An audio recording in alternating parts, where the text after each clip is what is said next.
जय हिंद दोस्तों। आज हम लोग चर्चा करेंगे मौर्य साम्राज्य के अंतर्गत अशोक के बारे में और इनकी उपलब्धियां क्या थीं और साथ में इन्होंने कैसे बौद्ध धर्म को ग्रहण किया और उस बौद्ध धर्म का कैसे प्रचार प्रसार किया।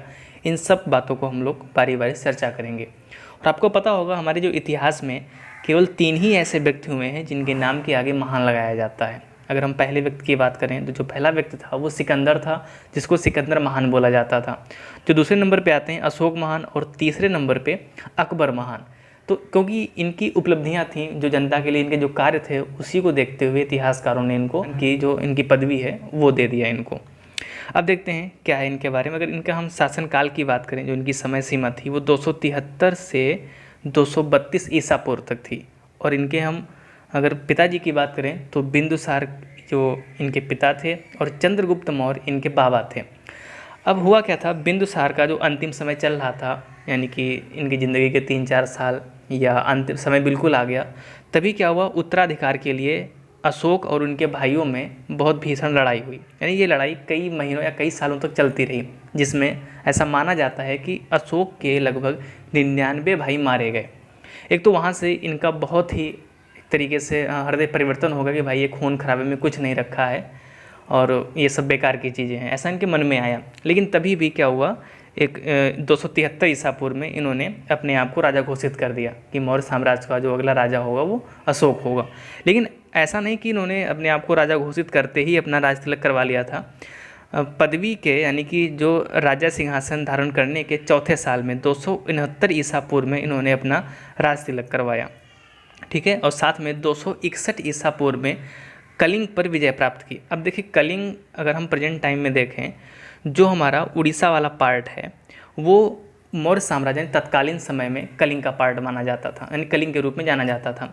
अब उसको जीतना एक बहुत ही महत्वपूर्ण था। ऐसा क्यों था, क्योंकि यहाँ जो मौर्य साम्राज्य का या जितना भी शेष भारत है पूरे का जो समुद्री व्यापार था यानी कि विदेशी व्यापार था वो यहीं से कलिंग से ही होता था। और मान लीजिए मौर्य साम्राज्य से कोई विदेशी जो विदेश है वो विदेश से कोई भी शासक व्यापार करना चाहता है तो जहाज़ मान लो कलिंग से होते हुए तो जाएगा ना। अब यहाँ पे मान लो कोई भी जहाज़ आया और कलिंग वालों ने क्या किया, लूट लिया, तो इससे मौर्य साम्राज्य को बहुत ही हानि हो रही थी। और इसीलिए अशोक ने सोचा कि भाई सबसे पहले अगर अपने साम्राज्य को प्रसारित करना है तो कलिंग को जीतना पड़ेगा, चाहे कुछ भी करना पड़े। और इसी चक्कर में कलिंग जीतते समय जब युद्ध हुए तो उसमें बहुत ही एक तरीके से जैसे इनके उत्तराधिकार के लिए युद्ध हुए थे वैसे ही कलिंग में भी युद्ध हुआ। और इन्हीं सब को देखते हुए अशोक का एकदम से हृदय परिवर्तन हो गया कि भाई अब तो ये सब कुछ हमसे नहीं होगा। और बाद में क्या हुआ, उपगुप्त से इन्होंने बौद्ध धर्म की शिक्षा ले ली, ठीक है, और बौद्ध धर्म स्वीकार कर लिया। की नीति पूर्ण रूप से त्याग दी और एक तरीके से शालीन व्यक्ति बन करके उपदेश देने लगे और प्रजा को बहुत ही अच्छे तरीके से समझाने लगे और उनकी सेवा करने लगे। और अगर हम इनके बौद्ध धर्म के प्रचार की नीति के बारे में देखें तो विदेशों में, चाहे वो भूटान हो, चाहे नेपाल हो, चाहे म्यांमार हो, चाहे श्रीलंका हो, चाहे चीन हो, अफगानिस्तान, ईरान, इराक, हर जगह इन्होंने बौद्ध धर्म को प्रसारित करने की कोशिश की। यहाँ तक कि इन्होंने अपने पुत्र महेंद्र और पुत्री संघमित्रा को भी विदेश यानी कि श्रीलंका भेज दिया। और वहाँ पर उन्होंने ये कह के भेजा कि जाइए भाई आप लोग श्रीलंका में बौद्ध धर्म का प्रचार करिए, ठीक है। वह स्वयं विचारों की महानता, चरित्र की उज्ज्वलता और मानव प्रेम के लिए प्रसिद्ध थे, ठीक। मौर्य साम्राज्य अशोक के शासनकाल में चरमोत्कर्ष पर था। अब जैसा कि मैंने आपको बताया कि जो कलिंग था वो इसीलिए इन्होंने जीता था कि हमारे साम्राज्य का प्रसार हो सके। और अशोक का शासनकाल आते आते जब इनका शासनकाल पीक पे था तो मौर्य साम्राज्य भी अपने पीक पे था। जैसे जैसे इनका समय घटता गया मौर्य साम्राज्य की जो समय सीमा थी वो भी घटती गई। अगर हम इसको मैप में समझने की कोशिश करें तो कुछ इस प्रकार से मौर्य साम्राज्य का प्रसार था अशोक के शासनकाल में। चाहे हम पाकिस्तान, अफगानिस्तान, ईरान, इराक का कुछ हिस्सा, इधर नेपाल, भूटान, बांग्लादेश, क्योंकि बांग्लादेश सब था नहीं उसकी बात ही छोड़ देते हैं, म्यांमार का कुछ पार्ट, ये पूर्ण रूप से मौर्य साम्राज्य के अंतर्गत थे, ठीक है। और ये रीजन क्या था इसका, जो अशोक की नीतियाँ थीं वो बहुत यहाँ पे इफेक्ट लाई थी। अगर हम अशोक के प्रमुख लेखों की बात करें तो ये 4 प्रकार के लेख हैं। पहला आपका आता है शिलालेख, दूसरा लघु शिलालेख, तीसरा स्तंभ लेख और चौथा गुहा लेख। अशोक के लेखों को संपादित करने वाले पहले जो विद्वान थे वो जेम्स प्रिंसेप थे। कई बार क्वेश्चन आ चुका है कि अशोक के शिलालेख सबसे पहले किसने पढ़े, तो आपका आंसर क्या होगा, जेम्स प्रिंसेप। और इन्हीं के अभिलेखों या इन्हीं के लेखों के आधार पर D.R. भंडारकर ने अशोक के इतिहास लिखने का एक प्रशंसनीय इन्होंने प्रयास किया है। यहाँ से ये कह सकते हैं कि जो अशोक का जो इतिहास लिखा गया है वो इनके लेखों के आधार पर किसने शुरुआत की थी, वो शुरुआत की थी D.R. भंडारकर ने। ठीक है, आगे बात करते हैं इनके शिलालेख के बारे में। इनके शिलालेखों की संख्या है 14। ठीक है, जो विभिन्न स्थानों पर यानी कि विभिन्न 8 स्थानों पर इनकी प्राप्ति हुई। केवल 2 अभिलेख ऐसे हैं, पहला कौन सा है, सहबाजगढ़ी, और दूसरा मानसेहरा। इन्हीं 2 अभिलेखों में जो ब्राह्मी लिपि ना होकर के खरोष्टी लिपि थी। अगर यहाँ से क्वेश्चन आता है कि अशोक के शिलालेखों में से कौन से 2 शिलालेख ऐसे थे जिसमें खरोष्टी लिपि थी, तो आपको पहला बताना है सहबाजगढ़ी और दूसरा बताना है आपका मानसेहरा। ठीक है, बाकी सभी जो थे ब्राह्मी लिपि और अरामी की लिपि में लिखे गए थे। और इनके कुछ जो अभिलेख थे अरामी की, और मोस्टली जो इनके अधिकतर जो शिलालेख थे अभिलेख थे वो ब्राह्मी लिपि में लिखे गए थे।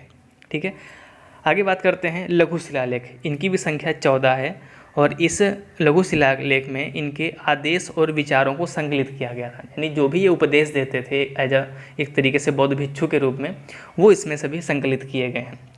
अगर हम इनको जो महत्वपूर्ण है उनकी देखने की कोशिश करें, जो पहला इनका लघु शिलालेख है वो क्या है, वो किस लिए है, पशु बलि की निंदा के लिए है। यानी कि पहला शिलालेख इनका पशु बलि पे है, दूसरा आपका चिकित्सा व्यवस्था को लेकर के, तीसरा कुछ धार्मिक नियमों का उल्लेख किया गया है, आपका 5वां जो है वो धर्म महापात्रों को लेकर के जो नियुक्ति है उनके बारे में जानकारी दी गई है। जो 7वां शिलालेख है वो अशोक की तीर्थ यात्राओं का उल्लेख करता है। 11वां है धर्म की व्याख्या बताई गई है और 13वें में कलिंग युद्ध और साथ में अशोक के हृदय परिवर्तन के बारे में उल्लेख किया गया है। अगर हम स्तंभ लेखों की बात करें तो इनकी संख्या 7 है, जो अलग अलग स्थानों पे प्राप्त हुए हैं और मुख्य रूप से ये ब्राह्मी लिपि में ही लिखे गए हैं।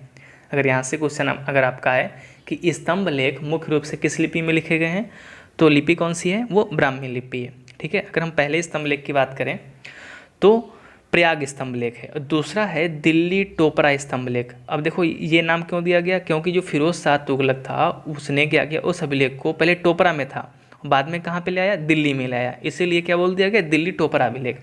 दूसरा आपका है दिल्ली मेरठ स्तंभ लेख। वही शासक था फिरोज शाह तुगलक, इसने क्या किया, इस अभिलेख को मेरठ से दिल्ली ये भी ले आया था। चौथा आपका रामपुरवा स्तंभ लेख, 5वां आपका लौरिया अरेराज स्तंभ और 6वां आपका है लौरिया नंदनगढ़ी स्तंभ लेख। अगर हम इसमें बात करें जो सबसे पहले स्तंभ लेख पढ़े जाने की, चाहे अशोक का कोई भी लेख हो, तो दिल्ली टोपरा जो स्तंभ लेख है वो सबसे पहले पढ़ा गया था। किसके द्वारा पढ़ा गया, हम आप सबको बता चुके हैं, जेम्स प्रिंसेप के द्वारा वो पढ़ा गया था। अगर हम गुहा लेख की बात करें, गुहा लेख मतलब क्या है, गुफाओं में जो लिखी गई हैं चीज़ें उन्हीं को गुहा लेख बोल दिया गया। और जो ये गुहा लेख हैं यानी जो गुफाएं हैं वो मुख्य रूप से बौद्ध भिक्षुओं को रहने के लिए अशोक द्वारा बनवाई गई थी, वो बराबर की पहाड़ियों में, और बराबर की जो पहाड़ियाँ हैं वो बिहार में पड़ती हैं। ठीक है, अब जैसे कि यहाँ से आप सोच सकते हो जो बौद्ध भिक्षु रहते होंगे, अब उस समय टाइम पास तो कुछ करने के लिए था नहीं, इसीलिए बेचारे दीवारों पे कुछ ना कुछ लिखते रहते होंगे, और वही आज के समय में हम लोग पढ़ रहे हैं गुहा लेख के रूप में। ठीक है, तो अशोक द्वारा बौद्ध भिक्षुओं को रहने के लिए 4 गुफाओं का निर्माण करवाया गया। पहली थी कर्ण, दूसरी चौपारा, तीसरी सुदामा और चौथी विश्व झोपड़ी। ये चारों को चारों आपकी बराबर पहाड़ियों में है। याद रखना जो बराबर पहाड़ियाँ हैं वो बिहार के क्षेत्र में पड़ती हैं। इन गुफाओं को ही गुहा लेख के नाम से जाना जाता है। कुछ विविध है यहाँ पे अशोक के बारे में, वो यहाँ पे देखने की कोशिश करते हैं, हो सकता है आपके एग्जाम में पूछ दे। पहला क्या है, महाबोधि वंश के अनुसार उनकी पत्नी का नाम देवी और या विधि महादेवी था। ठीक है, ऐसा मिलता है, वैसे एग्जैक्ट तो नहीं पता है इनकी जो पत्नी कौन थी। दूसरा क्या है, अशोक ने नेपाल के तराई में स्थित निगलीवा में कनक मुनि के स्तूप को बढ़ा करके 2 गुना करवाया था। यहाँ से क्वेश्चन इस तरीके से आया हुआ है कि नेपाल की तराई में स्थित निगलीवा के कनक मुनि का स्तूप किसने बड़ा करवाया था, तो किसने करवाया था, अशोक ने करवाया था। थर्ड क्या है, अशोक के समय में तृतीय बौद्ध संगीति का आयोजन किया गया था।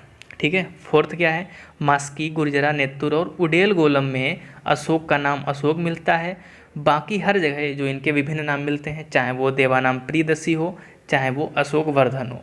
ठीक है, तो यहाँ से क्वेश्चन इस तरीके से आया है कि निम्न में से किस अभिलेख में अशोक का नाम केवल अशोक मिलता है। तो ये चारों आपके अभिलेख याद रखने हैं, कौन कौन से, मास्की, गुर्जरा, नेत्तुर और उडेल गोलम। नेक्स्ट क्या है, मौर्य वंश का अंतिम शासक बृहद्रथ था। ये भी आप याद रखना कि मौर्य वंश का अंतिम शासक कौन था, बृहद्रथ था, जिसकी हत्या करके यानी इसकी जो बृहद्रथ की हत्या किसने की थी, उसका सेनापति था पुष्यमित्र शुंग, उसने हत्या कर दी और हत्या करके अपने नाम से ही शुंग वंश की स्थापना कर दी। तो ये हुआ आपका मौर्य वंश, जितना भी इम्पोर्टेंट था मैंने यहाँ पे कवर करने की कोशिश किया है।